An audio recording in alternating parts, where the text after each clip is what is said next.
అంబటి రాంబాబు గాడిని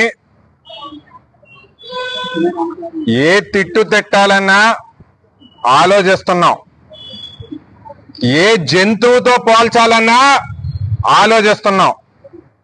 వాడిని ఒక తిట్టు తిట్టినా, ఒక జంతువుతో పోల్చినా ఆ జంతువులకు కూడా అవమానం జరుగుద్దని ఆగుతున్నాం.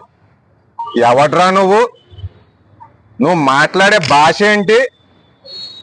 ఎవరి కోసం మాట్లాడుతున్నావు నువ్వు? రాష్ట్ర ముఖ్యమంత్రి వర్యుల కోసం నువ్వు మాట్లాడే భాష ఇదిరా? ఏ రోజైనా జిల్లాలో ఉన్నోళ్ళు ఒక్క నాయకుడి మీదైనా నేను ఈ రకంగా మాట్లాడానా? మేం పోటీ చేసే వాళ్ళ మీదైనా ఇట్లా మాట్లాడామా?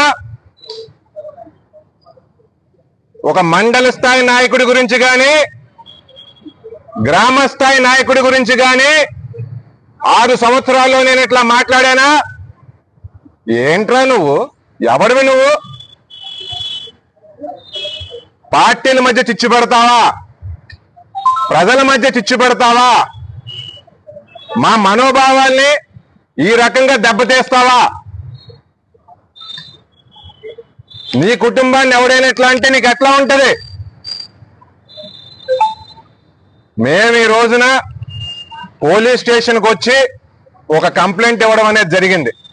మరి పోలీసులకు కూడా రిక్వెస్ట్ చేస్తున్నాం, మేమందరం కూడా మా మనోభావాలు ఏ రకంగా ఉన్నాయంటే, గుంటూరు మేము వెళ్ళలేకపోయాం, పోలీసులు అరెస్ట్ చేసి తీసుకొచ్చి మాకు ఒక 5 నిమిషాలు ఇవ్వండి చాలు, ఇంకేం అవసరం లేదు.